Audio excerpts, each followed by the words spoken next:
आज हम पढ़ रहे हैं इलेक्ट्रॉन बिंदु संरचना। इसको जब IUPAC नामांकन करने से पहले क्या जाता है, हमको इलेक्ट्रॉन बिंदु संरचना को जानना बहुत ही जरूरी होता है। इसमें कहा जाता है इलेक्ट्रॉन बिंदु संरचना किसे कहा जाता है, ए लुईस नामक वैज्ञानिक ने दिया था, जिसको नाम क्या था, लुईस डॉट संरचना कहा जाता है। इसमें कहा जाता है किसी भी तत्व के अंतिम कक्षकों में उपस्थित इलेक्ट्रॉनों की संख्या, इलेक्ट्रॉनों को दर्शाना हमारा क्या करता है, इलेक्ट्रॉन बिंदु संरचना कहलाता है। किस प्रकार से दर्शाया जाता है, अगर मान लीजिए एग्जाम्पल में क्या जाता है, कार्बन के 6 अणु, इसको तोड़ा जाए क्या हो जाएगा हमारा 2 4, ये हमारा क्या कहलाएगा इलेक्ट्रॉन बिंदु संरचना। उसके अंतिम कक्षकों में इलेक्ट्रॉन संख्या, मैग्नीशियम का कितना होता है हमारा 12, इसको तोड़ा जाएगा कितना 2 8 2, तो ये 2 इसका इलेक्ट्रॉन बिंदु संरचना कहलाएगा और इसका क्या जगह हमारे 12 कक्षकों में कार्बन का 4 हो जाएगा। ऐसे में क्या लेंगे एल्यूमिनियम का कितना होता है हमारा 13, यहाँ पे कितना जगह हमारा 2 8 3, तो एल्यूमिनियम के 12 कक्षकों में इलेक्ट्रॉन संख्या 3। इस प्रकार से हम क्या कुछ अणुओं का क्या करें, हम इसकी संरचना बना के देखें। अगर मान लीजिए क्या एग्जांपल में Cl2 क्या जगह क्लोरीन का परमाणु क्रमांक कितना होता है, यहाँ पर कितना जगह हमारा 17। अगर 17 को तोड़ा जाएगा कितना टूटेगा हमारा 2,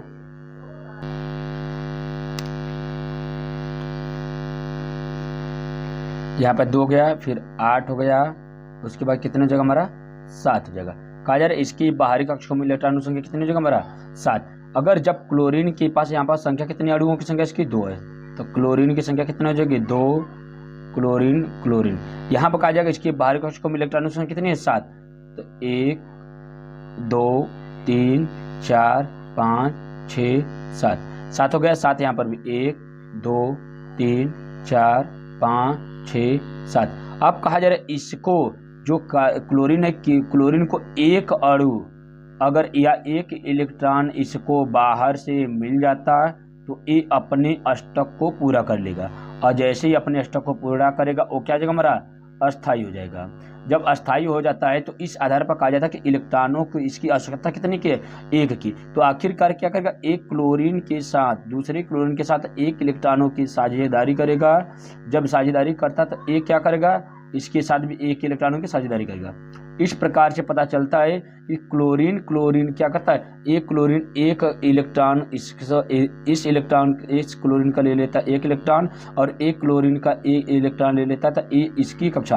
देखिए 8 1 2 3 4 5 6 7, एक इसका ले लेगा तो 8 हो जाएगा, इसका 8 1 2 3 4 5 6 7, इसकी एक साझेदारी कर लेता था, इसका भी क्या कहलाएगा हमारा एक इलेक्ट्रॉन की संरचना को साझेदारी करता है। तो इस प्रकार से इसका क्या बनेगा हमारा क्लोरीन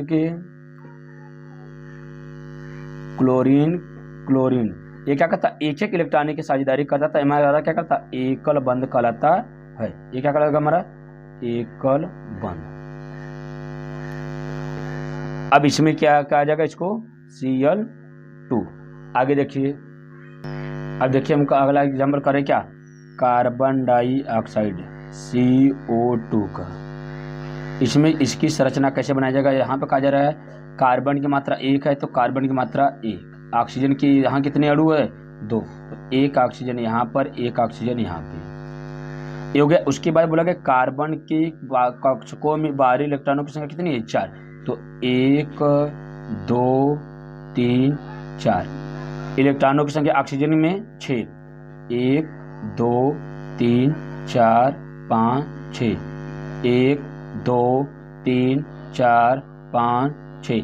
अब कहा जा रहा है कि ऑक्सीजन को 2 अणु और बाहर से या 2 इलेक्ट्रॉन और बाहर से मिल जाएगा तो ये अपने कक्षकों को क्या करेगा पूरा कर लेगा। तो ऑक्सीजन को कितने की आवश्यकता है 2 की, 2 ऑक्सीजन के 2 इलेक्ट्रॉन किससे ले लेगा ये इस कार्बन से, और 2 इलेक्ट्रॉन क्या करेगा एक कार्बन से ले लेगा, कौन ऑक्सीजन ले लेगा। तो कहा जा रहा है कि इससे ऑक्सीजन के अष्टक तो पूर्ण हो जा रहे हैं और बाकी कार्बन को क्या 1 2 3 4 है, तो कार्बन को कितने इलेक्ट्रॉनों की आवश्यकता है 4 इलेक्ट्रॉनों को कार्बन की भी आवश्यकता है। तो 4 इलेक्ट्रॉनों को आवश्यकता है तो 4 इलेक्ट्रॉन क्या करेगा ये कार्बन जो है एक बार इसे ले लेगा, क्या होगा 1 2 3 4 5 6, ये क्या करेगा इससे क्या करेगा डायरेक्ट यहाँ से क्या करेगा ये इससे ले लेगा दोनों से। जब दोनों से ले रहा है तो यहाँ पर जो बंध बनेगा क्या जगह हमारा ऑक्सीजन कार्बन ऑक्सीजन। देखिए 2 इलेक्ट्रॉन एक मतलब 2 इलेक्ट्रॉनों की शेयरिंग यहाँ पर भी किया जा रहा है और 2 इलेक्ट्रॉनों की शेयरिंग यहाँ पर भी किया जा रहा है। तो कहा जाएगा कार्बन ऑक्सीजन के मध्य में यहाँ पर कौन सा बंध बनेगा हमारा, द्विबंध बनता, द्विबंध बन रहा है। अगला एग्जांपल देखिए। अब देखिए क्या है, AlCl3 एल्युमिनियम क्लोराइड में इसमें क्या किया जाएगा, एल्युमिनियम की मात्रा कितनी है 3, एल्युमिनियम की मात्रा कितनी है 1, एल्युमिनियम हमारा 1 हो जाएगा। उसके बाद बोला क्या, क्लोरीन की मात्रा 3 है, 1 2 3। अब इसमें बोला गया है देखिए क्लोरीन का परमाणु क्रमांक कितना है 13, इसका एल्युमिनियम का देखिए 2 8 3, इसके 12 कक्षों में इलेक्ट्रॉन कितनी है एल्युमिनियम के 3, क्लोरीन के कितना आता है 17 और परमाणु भार 35.6 35.5। अब देखिए क्या है 2 8 7, इसके 12 कक्षों में इलेक्ट्रॉन संख्या कितने जगह मेरा 7। जब इसके बाहरी कक्षकों में इलेक्ट्रॉन संख्या 7 हो, इसकी बाहरी कक्षकों में इलेक्ट्रॉन संख्या 3 है, तो कहा जा रहा है कि इसको अगर बाहरी कक्षकों में इलेक्ट्रॉनों संख्या अधिकतम कितनी होती है 8, इसको 5 इलेक्ट्रॉनों की और आवश्यकता है और इसको 1 इलेक्ट्रॉनों की और आवश्यकता है। जैसे 1 इलेक्ट्रॉन इसको मिल जाएगा, ये अपने स्टॉक को पूरा कर लेगा। ये क्या करेगा, इसको 5 इलेक्ट्रॉनों की और आवश्यकता है, तो इसको 8 इलेक्ट्रॉनों के कक्षकों को पूरा करने के लिए 5 की आवश्यकता है। तो एल्युमिनियम 5 न ग्रहण करके क्या करेगा, हमें 3 इलेक्ट्रॉनों को क्या करेगा, ये त्याग करेगा। जब 3 इलेक्ट्रॉनों का त्याग करेगा तो यहाँ पर कहा जाएगा कि इलेक्ट्रॉनों की संख्या इसके पास बाहरी कक्षकों में कितनी 3 हो जाएगी, क्लोरीन के पास कितने 7 है, तो कितना होगा 1 2 3 4 5 6 7, 1 2 3 4 5 6 7, 1 2 3 4 5 6 7। अब देखिए 1 इलेक्ट्रॉन जैसे ही क्लोरीन को मिल जाता है, क्लोरीन क्या करेगा, अपना अष्टक को पूर्ण कर लेगा, ए वाला। ऐसे ही सेम प्रक्रिया हमारा यहाँ पर भी होगी, ये अपने अष्टक को पूरा करने के लिए 1 इलेक्ट्रॉन को साझेदारी करेगा, ए वाला भी अपने इलेक्ट्रॉन साझेदारी। और देखिए एल्युमिनियम के पास कितने थे 2 8 3, 12 कक्षकों में इलेक्ट्रॉन संख्या 3 थी। जैसे ही 3 को क्या करेगा, त्याग कर देगा, वो अपने आप को अष्टक पूर्ण कर लेगा। क्यों, क्योंकि उसके पास 8 इलेक्ट्रॉन उसकी पहली कक्षा में के ए एल और एम, एल कक्षा में अधिक इलेक्ट्रॉनों संख्या कितने जगह 8 जगह। इस प्रकार से यहाँ पर देखा जाएगा तो एल्युमिनियम और क्लोरीन के बीच में एकल बंध बनता है। यहाँ पर देखिए क्या है, हाइड्रोजन की मात्रा 2 है, सल्फर के 1 अणु है और ऑक्सीजन के 4 अणु है। इसका इलेक्ट्रॉनिक विन्यास यहाँ पर दिया गया है। हाइड्रोजन का 1 होता है, 1 कक्षकों में इलेक्ट्रॉन संख्या, सल्फर का 16 होता है, परमाणु क्रमांक 2 8 6 हो गया, और ऑक्सीजन का कितना होता है 8 होता है, तो 2 और 6 हो गया। अब कहा जाता है कि इसकी संरचना को बनाया जाएगा, तो क्या जगह हमारे सल्फर की मात्रा 1 है, तो सल्फर 1 हो गया। उसके बाद देखा जाएगा क्या जगह हमारा ऑक्सीजन की मात्रा 4 है, 1 2 3 4। उसके बाद बोला गया हाइड्रोजन की मात्रा कितनी है, यहाँ पर क्रम देखिए क्या, ऑक्सीजन के बारे कक्षकों में इलेक्ट्रॉन संख्या 6, सल्फर में 6, इसको ऐसे दर्शाया जा रहा है। यहाँ पर ऑक्सीजन अपने कक्षक को पूर्ण करने के लिए क्या करेगा, 2 इलेक्ट्रॉनों की शेयरिंग करेगा। 2 इलेक्ट्रॉन सल्फर के ले लिया ए, 2 इलेक्ट्रॉन ए सल्फर का ले लेगा, ए यहाँ से ए।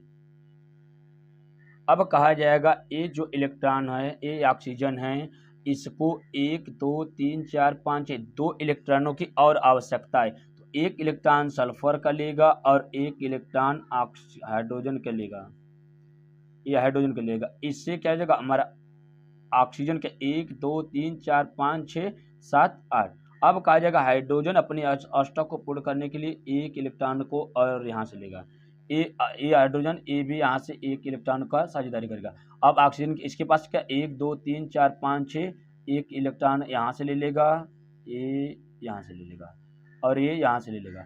अब इस प्रकार से क्या बनता हमारा, इस देखिए 1 2 3 4 5 6, ये ऑक्सीजन। इस प्रकार से हमें क्या पता है, सल्फ्यूरिक एसिड की संरचना का निर्माण होता है। कहा जाता है कि इलेक्ट्रॉनिक जो संरचनाएं होती है इसी प्रकार से सम्मिलित होती है, जो हमारे कहता है IUPAC नामकरण करने में सबसे बहुत महत्वपूर्ण भूमिका निभाता है। इसी को कौन लगाया था, हमारा लुईस नामक वैज्ञानिक ने लाया था, जिसको लुईस डॉट की संरचना का भी कहा जाता